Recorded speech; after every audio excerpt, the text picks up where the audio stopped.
I had this amazing idea. And I've been watching some YouTube videos, and there are these people that are sailing around the world, making it look so easy, having a fantastic time, and I'm sitting there having a glass of wine watching it, and I thought, I'm gonna do that. So back in 2017, I quit my job, bought a sailboat, decided to get a good one, so I got a Halberg Rassi 46. We set off on Halloween, of all days, in 2018. And my wife Liz, I thought, she's going to be all in, she's going to love this. What could possibly go wrong? We're going to be heading west. So to start with, we went east. And the reason for that is we had to get out all the way across the Gulf Stream to Bermuda, then come down through to the Caribbean, and then once we get to the bottom of the Caribbean in Grenada, we're at the start line. Then we can start going west, which is what we did. Okay, so you were a little bit reluctant to get started, but how did you feel once we set out and we were heading towards Bermuda?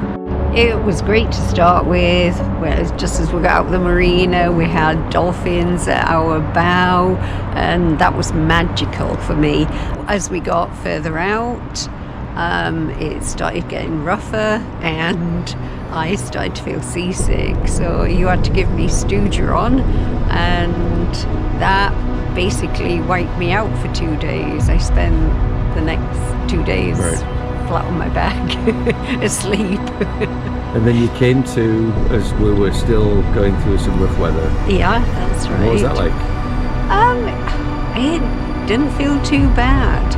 I mean, it was strange because, it was dark. I remember I'd look out at the boat and couldn't see anything, and then next thing I could see a bit of light, and then next thing there was nothing, and it was obviously dipping in between the waves. And that was in the middle of the night? And that was in the middle of the night, and I didn't feel scared. I felt as though the boat could handle it.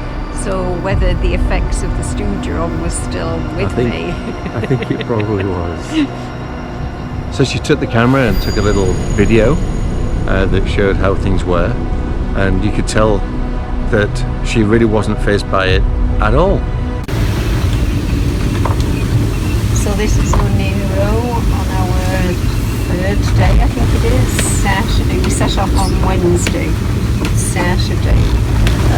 We're within a couple of 100 miles of Bermuda. Weather's been a bit iffy today.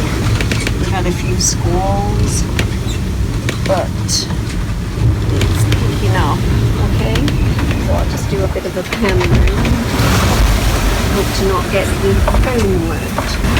There's Jonathan on the helm, and there's the breeze on the rear. So we've been getting squalls with wind speeds of up to 40 miles per hour, I think it is, which is a bit scary at times, but I'm still here. And some of the things that Liz wasn't aware of at all that happened in the first 2 days were things that had gone wrong with the boat. In addition to the rough seas, the cold weather, we had our autopilot literally fell off. It was bolted onto some furniture instead of to a proper secure place, thanks to the really bad work done by the installer. And in the rough seas, the vibrations just caused it to fall away, so it fell into the bilge. We had no autopilot, but we really weren't in a position to manually steer very easily, so we set to and we repaired it. So we got it fixed and we got it working, and it lasted till we got to Bermuda, where we did a proper repair.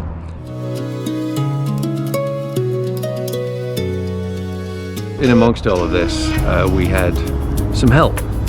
We had Roger, a really long-term good friend of mine, his wife Marnie, and a crew member, Jonathan from Scotland, joined us. So we had a good crew, and we were well equipped to be able to handle the passage, which went well.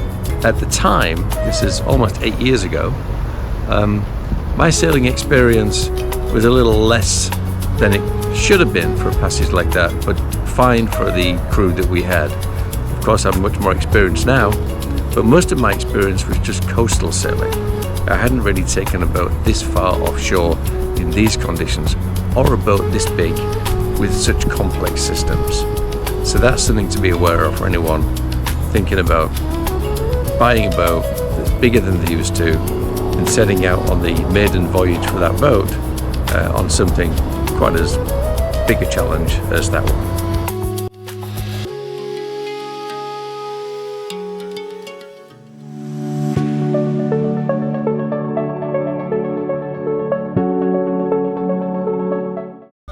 Happy? Yeah, I am actually. Good. What's that bright light in the background? That is a full moon. Yeah. Yeah. And that's Chatton Chill over there where all the lights are. Well, we can't really see it very well in this light. Oh. But it's kind of nice. Very calm. And what's for dinner? It is chicken stir fry. It's got snap peas, peppers, carrots, onion, garlic, and Paul's favourite chili. And white wine! Yay!